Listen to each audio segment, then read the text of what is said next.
Assalamualaikum warahmatullahi wabarakatuh. Perkenalkan, nama saya Tiza Irma Serliana, NIM 2018-05-260 dari mata kuliah Pengadaan Barang dan Jasa kelas B. Pada kali ini saya akan mempresentasikan hasil makalah saya yang berjudul Pekerjaan Konstruksi dalam Pembangunan Infrastruktur Bangunan Terminal VIP Bandara Internasional Baru Yogyakarta. Yang pertama yaitu latar belakang. Bandar udara merupakan kawasan di daratan atau perairan dengan batas-batas tertentu yang digunakan sebagai tempat pesawat udara mendarat dan lepas landas, naik turun pesawat, bongkar muat barang, dan tempat perpindahan intra dan antar moda transportasi yang dilengkapi dengan fasilitas keselamatan, keamanan penerbangan, serta fasilitas pokok dan fasilitas penunjang lainnya. Yogyakarta dahulu mempunyai Bandara Adi Sucipto yang telah digantikan oleh bandara baru yaitu Yogyakarta International Airport di Kabupaten Kulon Progo.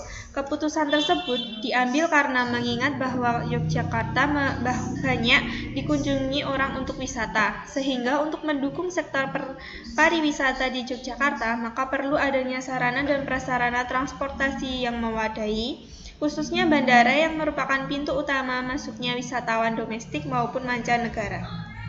Kemudian pembangunan bandara baru di Yogyakarta dalam pengadaannya menggunakan LPSE, di mana pada era ini yaitu era 4.0 yang telah berkembang di Indonesia, pemerintah telah banyak merubah sistem mereka dalam hal pengadaan barang atau jasa di pemerintah.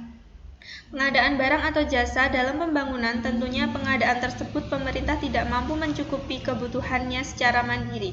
Mereka harus berkolaborasi dengan pihak swasta dan juga civil society.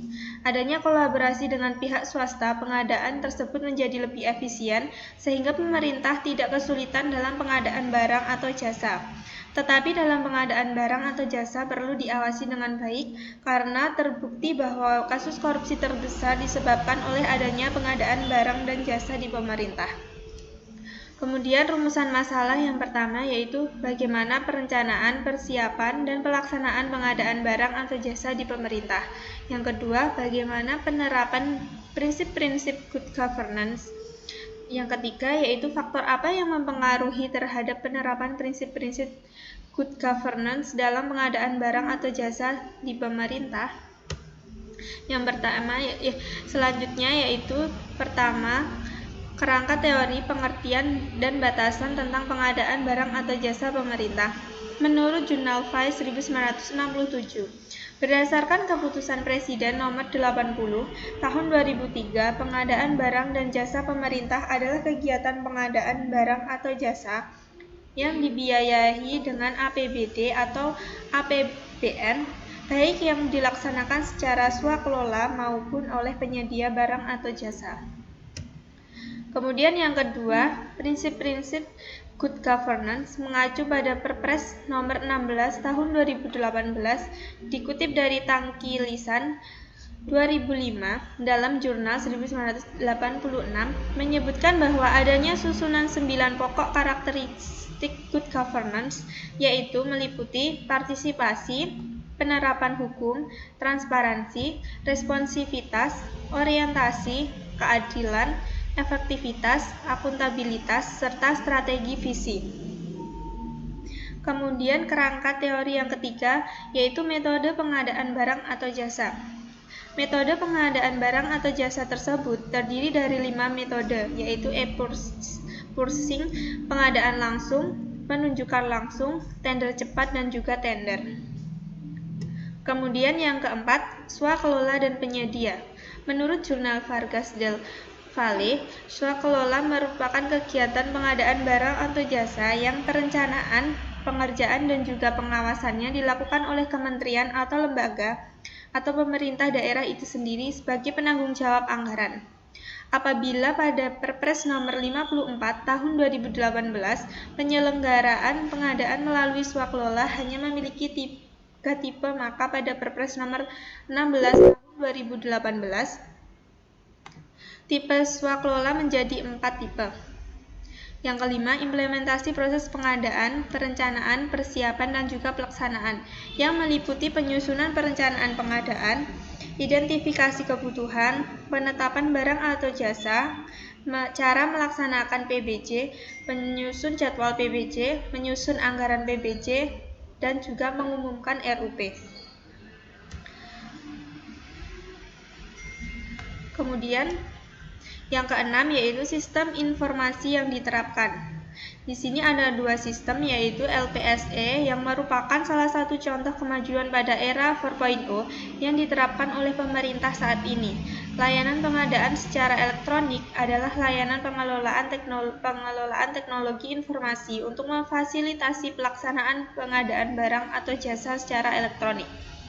SPSE merupakan aplikasi pengadaan barang dan jasa secara elektronik yang dikembangkan oleh LKPP untuk diterapkan pada KL atau Pemda di seluruh Indonesia.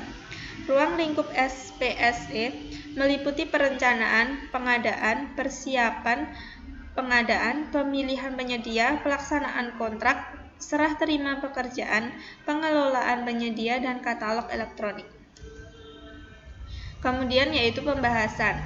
Pada rumusan masalah yang pertama yaitu bagaimana perencanaan, persiapan dan pelaksanaan pengadaan barang atau jasa pemerintah. Pada awal perencanaannya, pembangunan terminal VIP Bandara Yogyakarta International Airport merupakan pengadaan barang atau jasa pada pekerjaan konstruksi. Pembangunan terminal VIP Bandara Yogyakarta International Airport menggunakan anggaran dari APBD. Proses pembangunannya diawali dengan adanya pembebasan lahan dari masyarakat yang diberikan ganti rugi. Persiapan dalam pembangunan terminal VIP Bandara Yogyakarta International Airport yang diserahkan kepada Dinas Pekerjaan Umum, Perumahan, dan Energi Sumber Daya Mineral melalui penetapan sistem pengadaan yaitu tender pasca kualifikasi satu file harga terendah sistem gugur. Pada pelaksanaannya, pembangunan terminal VIP Bandara Yogyakarta International Airport memilih penyedia melalui pemilihan tender. Peserta tender dalam pembuatan terminal Bandara Yogyakarta International Airport diikuti oleh 82 tender. Kemudian salah satu tender yang memenangkan yaitu Setiabudi Jaya Perkasa CV. Yang kedua yaitu bagaimana penerapan prinsip-prinsip good governance. Pengadaan barang dan jasa yang dilakukan oleh pemerintah tentunya harus menggunakan prinsip-prinsip good governance, karena good governance adalah suatu penyelenggaraan manajemen pembangunan yang solid dan bertanggung jawab yang sejalan dengan prinsip demokrasi dan pasar yang efisien, penghindaran salah alokasi dana investasi, dan pencegahan korupsi baik secara politik maupun administratif. Prinsip-prinsip good governance yaitu meliputi partisipasi, penegakan hukum, transparansi, responsivitas, orientasi, keadilan, efektivitas, akuntabilitas, serta strategi fisik. Pembangunan terminal VIP Bandara Yogyakarta International Airport telah menerapkan prinsip-prinsip good governance. Terbukti bahwa dalam pengadaannya menggunakan LPSE.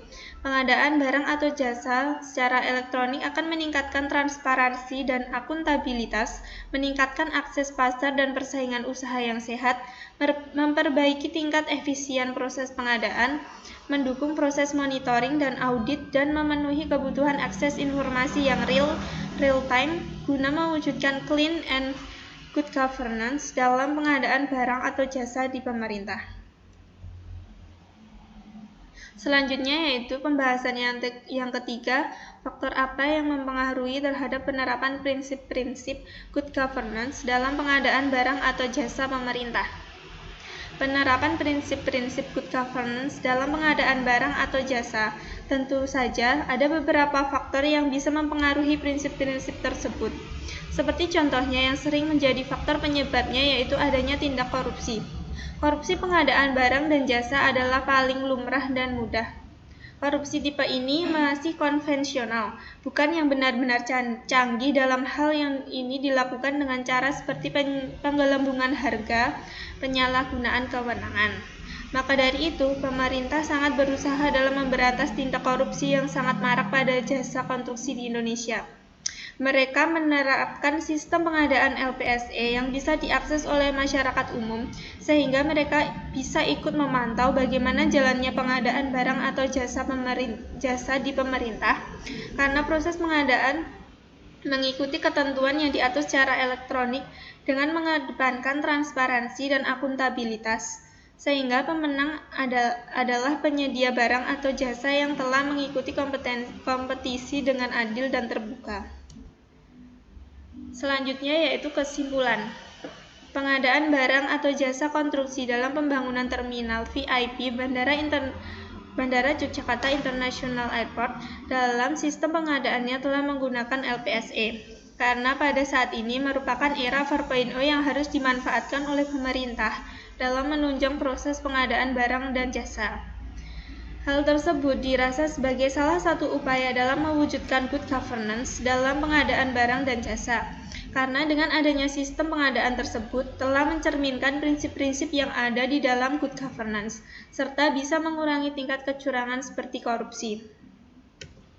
Kemudian, saran pemerintah lebih mengoptimalkan adanya sistem pengadaan yang ada dalam pengadaan barang dan jasa, agar tujuan yang diadakannya melalui sistem pengadaan barang dan jasa melalui LPSE bisa maksimal dalam penggunaannya, sehingga bisa memberikan dampak yang positif bagi masyarakat, serta bisa memberantas permasalahan-permasalahan yang sering timbul dalam proses pengadaan barang dan jasa. Sekian presentasi dari saya, kurang lebihnya mohon maaf. Wassalamualaikum warahmatullahi wabarakatuh.